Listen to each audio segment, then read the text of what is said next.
27 वर्ष का था तब से इस गुजरात की धरती से जुड़ा हुआ, और वो जुड़ाव भी कहाँ से हुआ था? सूरत से हुआ था। इस चकाचौंध में, इसके आकर्षण में, इसमें जो व्यक्ति फंस गया वो अपना भला नहीं कर पाएगा, दूसरे का तो भला कर लेगा किसी न किसी तरीके से, अपना भला। स्वामीनारायण परंपरा की जो ये आपका संप्रदाय कहें या परंपरा कहें, इसका मूल उद्देश्य ही यही है, भारतीय संस्कृति का प्रचार प्रसार। कि मैं ऐसे पवित्र स्थल पर आने का मौका मिला, और उसके लिए यदि किसी को श्रेय जाता है तो अखंड स्वामी जी महाराज को जाता है।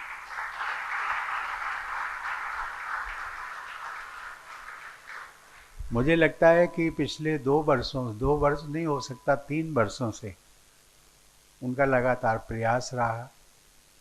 जब मैं राष्ट्रपति था तो किन्हीं कारणों से नहीं आना हुआ, और उसके पश्चात में भी तो मुझे लगा कि शायद वो राष्ट्रपति के पद का जो आकर्षण होता है वो शायद अखंड स्वामी जी महाराज को अच्छा लगा होगा, तो वो जब मैं पूर्व हो जाऊंगा तो वो मेरे से नहीं मिलने आएंगे।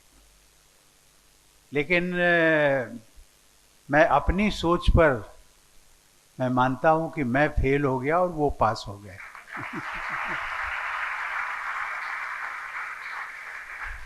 और शायद उन्होंने ऐसा तय किया होगा कि ये जब तक आएंगे नहीं तब तक मैं लगातार इनसे विनती करता रहूंगा।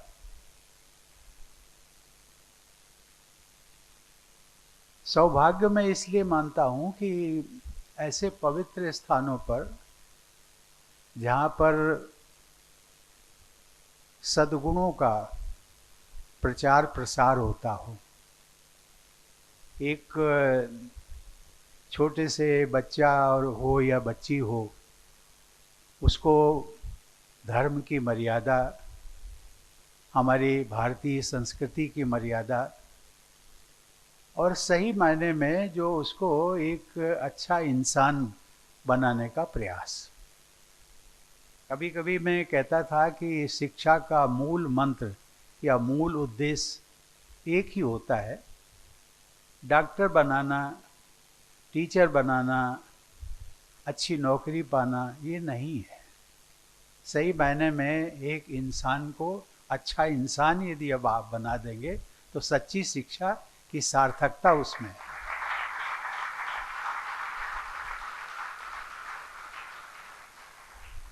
सच्चे इंसान की पहचान, जैसा स्वामी जी ने भी कहा, ये ऊपर की जो वेशभूषा होती है वहाँ तक सीमित नहीं होती, उसमें तो कभी कभी हम लोग खो जाते हैं या जो हम सोचते हैं वो हमें नहीं मिलता, और उसकी कभी कभी समाज में आलोचना भी होती है। लेकिन ये वेशभूषा को छोड़ दीजिए तो जो व्यक्ति सही इंसान होगा, सच्चा इंसान होगा, उसको भी मैं कहता हूँ कि वो सच्चा संत है।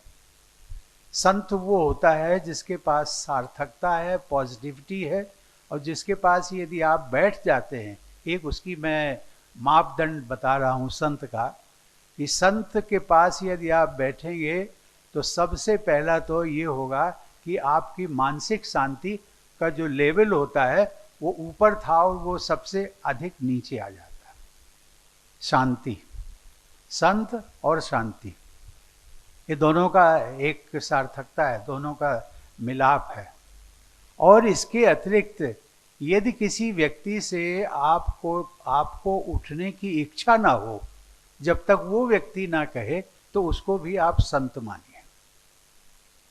शायद मैं अभी इसको स्पष्ट नहीं कर पा रहा हूँ।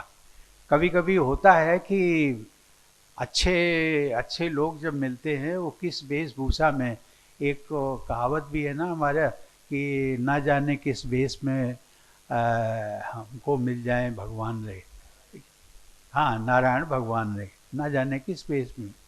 तो ये वेश पर हमें नहीं जाना है, उसके अंदर क्या है उसके अंदर कितना ज्ञान है, कितने सद्गुण हैं, जो कि आपके जिसको कहते हैं ऑरा, इंसान का ऑरा जो होता है वो आपको इतना प्रभावित कर देता है कि आप उसके पास बैठेंगे तो आपको ये नहीं लगेगा कि मैं इनके पास से जाऊं। आपको लगेगा कि नहीं, मुझे जितना अधिक समय मिल सकता है इनके पास बैठने का सौभाग्य मिल सकता है, मैं बैठूं। ये जो एक परंपराएं, हमारी भारतीय परंपराएं, कल अखंड स्वामी जी, मैंने एक चर्चा छेड़ दी और चर्चा मैंने ये कहा, उसके पीछे एक ही भाव है कि जो हमारे सद्विचार हैं, भारतीय संस्कृति है, उसका विस्तार। सही मायने में स्वामीनारायण परंपरा की जो ये आपका संप्रदाय कहें या परंपरा कहें, इसका मूल उद्देश्य ही यही है, भारतीय संस्कृति का प्रचार प्रसार। और वो उसके साधन हो सकते हैं, गुरुकुल एक साधन हो सकता है, मंदिर एक साधन हो सकता है, इनका विस्तार करिए। मैंने कहा कि अभी लोग, जब मैं जाता हूँ हिंदुस्तान में, घूमता रहता हूँ, तो लगता है कि शायद स्वामीनारायण मंदिर में वहाँ खड़े होकर के देखता हूँ, केरल हो, तमिलनाडु हो, बिहार हो, वेस्ट बंगाल हो, तो ऐसा लगता है कि शायद स्वामीनारायण मंदिर का जो एक संप्रदाय का जो एक विचार है, वो विचार हमारा गुजरात और गुजरात के बाद विदेशों में यहीं तक सीमित है, और या फिर गुजरात के आसपास के कुछ जो जिले हैं दूसरे, उसमें भी वहाँ तक है। तो मैंने एक निवेदन किया था कि आप इसको उदाहरण के लिए आप दूसरे राज्यों में भी, पता तो चले लोगों को भी आप स्वामीनारायण संप्रदाय कितना अच्छा संगठन है, और ये इनका क्या ऐसा नहीं है कि केवल ये, इससे 2-3 बातें, एक तो भारतीय संस्कृति का प्रचार प्रसार बढ़ेगा, नंबर 1।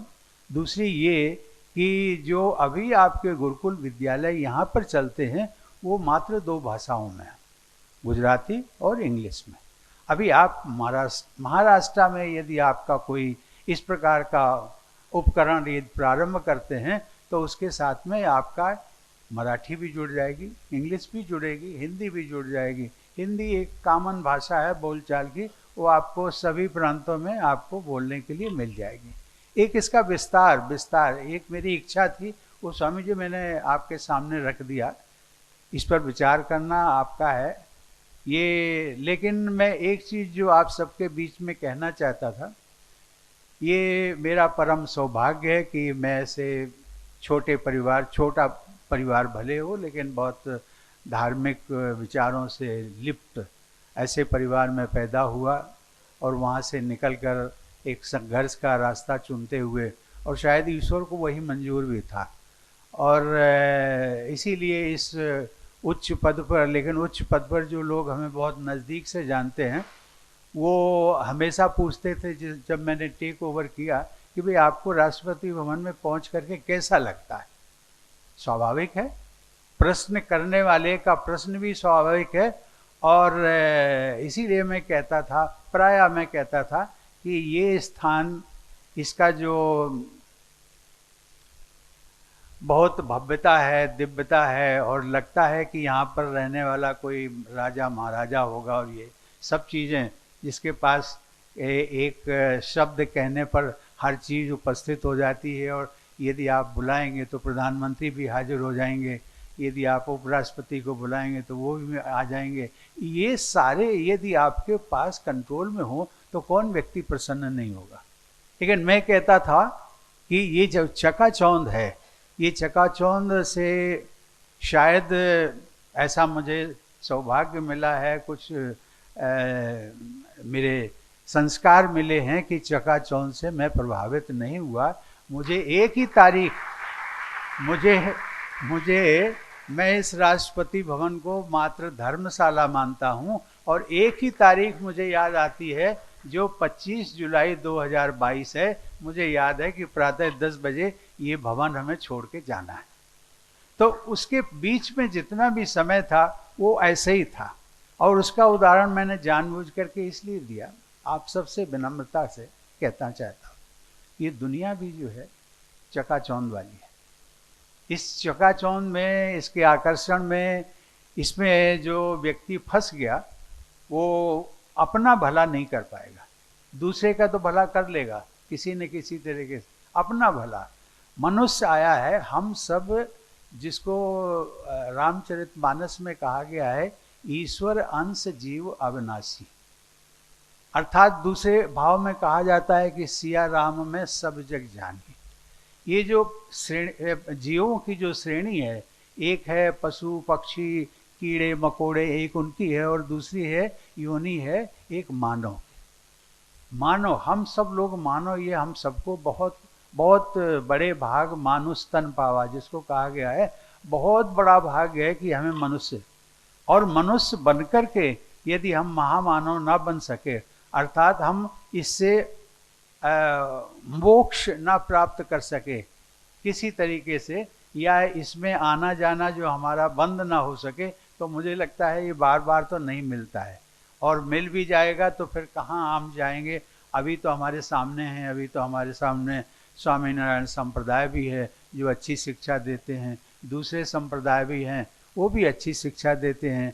अभी हमारे सामने ध्यान की विधि है और कई ध्यान की विधियां हैं, कोई भी अपना करके यदि हम इस जीवन और मरण के चक्कर से निकल जाएं तो बहुत बहुत सार्थकता है इस जीवन की। सही माने में ये गुजरात मेरी इसको मैं कहता था कि ये मेरा सेकंड स्टेट है, स्टेट होम।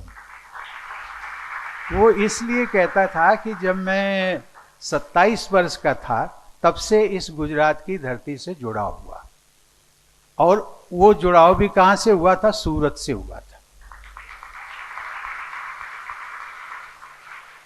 वो मैं एक IAS ऑफिसर बनना चाहता था, उसके लिए मैं दिल्ली आ गया एनीवे, और इस बीच में मेरी भेंट जो है मुरारजी भाई से हो गई, और मुरारजी भाई से भेंट हुई तो उनके कुछ इस प्रकार की परिस्थितियां थी, मुझे लगता है ईश्वर भी चाहता था कि शायद इसी तरफ बढ़ें।